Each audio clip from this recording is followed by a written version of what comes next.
But this book is God's word. This book and the fact that it is true, okay, gives us a place to stand on. It was in Matthew chapter 27, Pilate had responded after Jesus' arrest. And Pilate had responded. He said, well, what should we do with this one called the Messiah? And they all shouted back, crucify him, crucify him. Why, Pilate demanded. What crime has he committed? But the mob roared even louder, crucify him, crucify him. And it wasn't long after that Pilate ordered Jesus to be whipped and to be crucified.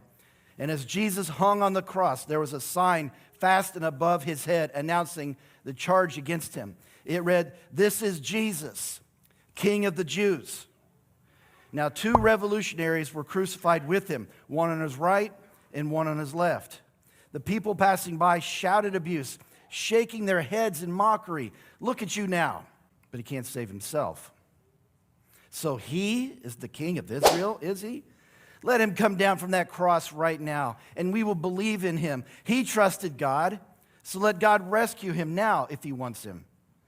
For he said, I am the Son of God. Notice that the people accusing Jesus and yelling to crucify him, crucify him. Notice that they offer this same testimony.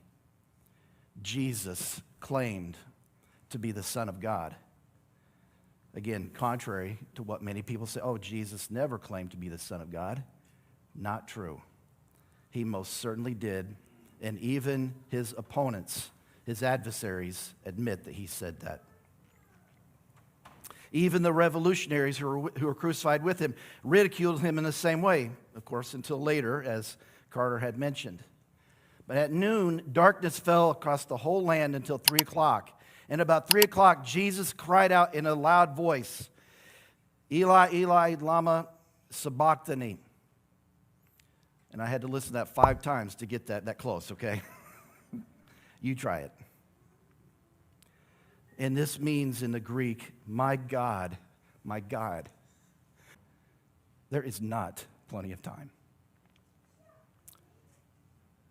Response to this message is one that you should take with humility and a tender heart, a repentant attitude, because we all either are neglecting the gospel of salvation, we are either denying or saying there's plenty of time to decide for Christ, or we are neglecting to share this gospel with other people.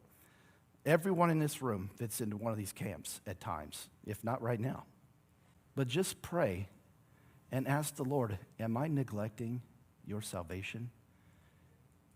Either to accept it, to bring it into my life, or to share it with others.